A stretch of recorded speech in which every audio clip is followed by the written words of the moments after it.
Ukraine അധിനിവേശം ആരംഭിച്ച് വർഷങ്ങൾ പിന്നിടുമ്പോഴും ലോകം ഉറ്റുനോക്കുന്നത് റഷ്യയുടെ അടുത്ത നീക്കം എങ്ങോട്ടായിരിക്കുമെന്നാണ്. യുദ്ധകളത്തിൽ സമാധാനം പുനഃസ്ഥാപിക്കാനുള്ള അന്താരാഷ്ട്ര ശ്രമങ്ങൾ ഒരു വശത്ത് നടക്കുമ്പോഴും മറുവശത്ത് പുറത്തുവരുന്ന രഹസ്യാന്വേഷണ റിപ്പോർട്ടുകൾ അങ്ങേയറ്റം ആശങ്കാജനകമാണ്. പുടിൻ സമാധാനത്തിൽ താൽപ്പര്യപ്പെടുന്നില്ലെന്നും മറിച്ച് റഷ്യയുടെ സൈനിക ശക്തി പുനർനിർമ്മിക്കാനുള്ള സാവകാശത്തിന് വേണ്ടിയാണ് അദ്ദേഹം കാത്തിരിക്കുന്നതെന്നുമാണ് യൂറോപ്പിലെ ഉന്നത സൈനിക വൃത്തങ്ങൾ നൽകുന്ന മുന്നറിയിപ്പ്. പുടിൻ സമാധാനത്തിൽ താൽപ്പര്യപ്പെടുന്നില്ലെന്നും മറിച്ച് റഷ്യയുടെ സൈനിക ശക്തി പുനർനിർമ്മിക്കാനുള്ള സാവകാശത്തിന് വേണ്ടിയാണ് അദ്ദേഹം കാത്തിരിക്കുന്നതെന്നുമാണ് യൂറോപ്പിലെ ഉന്നത സൈനിക വൃത്തങ്ങൾ നൽകുന്ന മുന്നറിയിപ്പ്. പ്രത്യേകിച്ച് ഡച്ച് സൈനിക രഹസ്യാന്വേഷണ വിഭാഗമായ MIVD പുറത്തുവിട്ട വിവരങ്ങൾ പ്രകാരം ഈ വർഷത്തോടെ റഷ്യ മറ്റൊരു വലിയ സൈനിക നീക്കത്തിന് തയ്യാറെടുത്തേക്കാം.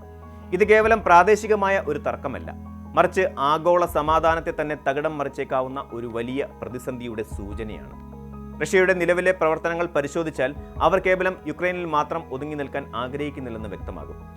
ഡച്ച് ഇന്റലിജൻസ് മേധാവി വൈസ് അഡ്മിറൽ പീറ്റർ റിസീങ് ചൂണ്ടിക്കാട്ടുന്നതനുസരിച്ച് റഷ്യ യുക്രൈനുമായി ഒരു സമാധാന കരാറിൽ ഏർപ്പെട്ടാൽ പോലും അതൊരിക്കലും ഒരു ശാശ്വത പരിഹാരമാകില്ല. പകരം ആ സമാധാന കാലയളവിനെ റഷ്യ തങ്ങളുടെ തകർന്നുപോയ സൈനിക വ്യൂഹത്തെ പുനഃസംഘടിപ്പിക്കാനും ആയുധ ശേഖരം വർദ്ധിപ്പിക്കാനുമുള്ള ഒരു ഇടവേളയായി മാത്രമേ കാണുകയുള്ളൂ. അതായത് ലോകം സമാധാനത്തിന്റെ നിശ്വാസമെടുക്കുമ്പോൾ റഷ്യ അടുത്ത വലിയ യുദ്ധത്തിനുള്ള തയ്യാറെടുപ്പിലായിരിക്കുമെന്നർത്ഥം.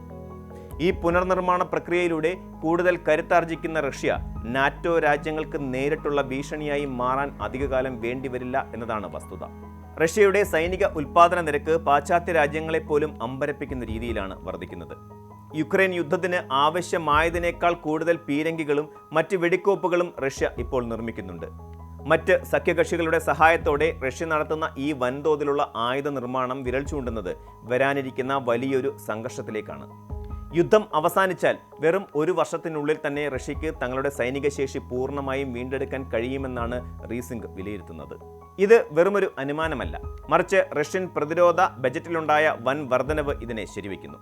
റഷ്യയുടെ മൊത്തം ആഭ്യന്തര ഉൽപ്പാദനത്തിന്റെ 7% പ്രതിരോധത്തിനായി നീക്കിവെക്കുന്നത് രാജ്യത്തെ ഒരു പൂർണ്ണ സൈനിക സമ്പദ് വ്യവസ്ഥയായി മാറ്റിയതിന്റെ തെളിവാണ്. നാറ്റോയുടെ കിഴക്കൻ അതിർത്തികളിലേക്ക്, പ്രത്യേകിച്ച് ബാൾട്ടിക് രാജ്യങ്ങളിലേക്കും ഫിൻലൻഡിലേക്കും റഷ്യ പുതിയ സൈനിക യൂണിറ്റുകളെ വിന്യസിക്കുന്നത് വലിയ ആശങ്കയുണ്ടാക്കുന്നു. യുക്രൈനിലെ നാശനഷ്ടങ്ങൾക്കിടയിലും അതിർത്തികളിൽ റഷ്യ നടത്തുന്ന ഈ കരുത്തുറ്റ പ്രകടനം വ്യക്തമായ ഒരു രാഷ്ട്രീയ സൂചനയാണ്. പാശ്ചാത്യ സഖ്യം രാഷ്ട്രീയമായി ഭിന്നിക്കുകയോ സൈനികമായി ദുർബലപ്പെടുകയോ ചെയ്താൽ യൂറോപ്യൻ രാജ്യങ്ങൾക്കെതിരെ നേരിട്ട് സൈനിക ശക്തി പ്രയോഗിക്കാൻ പുടിൻ മടിക്കില്ലെന്നാണ് ഡാനിഷ് രഹസ്യാന്വേഷണ വിഭാഗം നൽകുന്ന മുന്നറിയിപ്പ്. 5 വർഷത്തിനുള്ളിൽ മറ്റൊരു വലിയ യുദ്ധം യൂറോപ്പിൽ ആരംഭിക്കാൻ സാധ്യതയുണ്ടെന്ന ഡെൻമാർക്കിന്റെ കണ്ടെത്തൽ റീസിംഗിന്റെ വാദങ്ങൾക്ക് കൂടുതൽ കരുത്തേകുന്നു. ഈ ആഗോള പ്രതിസന്ധിയിൽ അമേരിക്കയുടെ രാഷ്ട്രീയ സാഹചര്യം വലിയൊരു ഘടകമാണ്. പ്രസിഡന്റ് ഡൊണാൾഡ് ട്രംപിന്റെ രാഷ്ട്രീയമായ തിരിച്ചുവരവും അമേരിക്കൻ രഹസ്യാന്വേഷണ ഏജൻസികളിൽ അദ്ദേഹം നടത്തുന്ന സ്വാധീനവും യൂറോപ്യൻ രാജ്യങ്ങളെ മാറി ചിന്തിക്കാൻ പ്രേരിപ്പിക്കുന്നു. അമേരിക്കയുടെ സഹായം ലഭിക്കില്ലെന്ന് റഷ്യ വിലയിരുത്തിയാൽ അത് യൂറോപ്പിനെ ആക്രമിക്കാൻ അവർക്ക് ലഭിക്കുന്ന ഏറ്റവും വലിയ പ്രലോഭനമായിരിക്കും.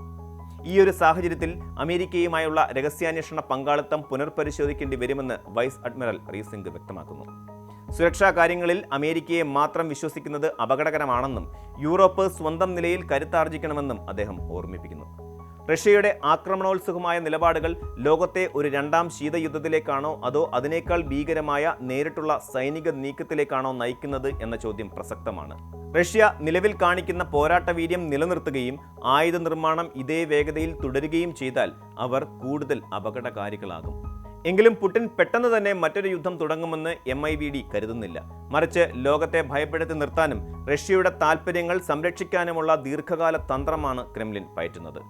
സമാധാനം എന്നത് ആയുധങ്ങൾ താഴെ വയ്ക്കലല്ല, മറിച്ച് അടുത്ത യുദ്ധത്തിന് മുന്നോടിയായുള്ള തയ്യാറെടുപ്പായി റഷ്യ കാണുന്നിടത്തോളം കാലം ലോകത്തിന് സ്വസ്ഥമായി ഉറങ്ങാൻ കഴിയില്ല. ചുരുക്കത്തിൽ ലോകക്രമം വലിയൊരു മാറ്റത്തിന് വിധേയമായിക്കൊണ്ടിരിക്കുകയാണ്. സൈനിക സഖ്യങ്ങൾ പുനർനിർമ്മിക്കപ്പെടുകയും രാജ്യങ്ങൾ തങ്ങളുടെ പ്രതിരോധത്തിനായി ഭീമമായ തുക നീക്കിവെക്കുകയും ചെയ്യുന്നു. റഷ്യയുടെ സൈനിക വളർച്ചയെ നിസ്സാരമായി കാണുന്നത് ആത്മഹത്യാപരമായിരിക്കാം. യുക്രൈനിലെ മണ്ണിൽ വീഴുന്ന ഓരോ വെടിയുണ്ടയും യൂറോപ്പിന്റെ ആകെ സുരക്ഷാ കവാടങ്ങളിലാണ് പ്രകമ്പനം കൊള്ളിക്കുന്നത്.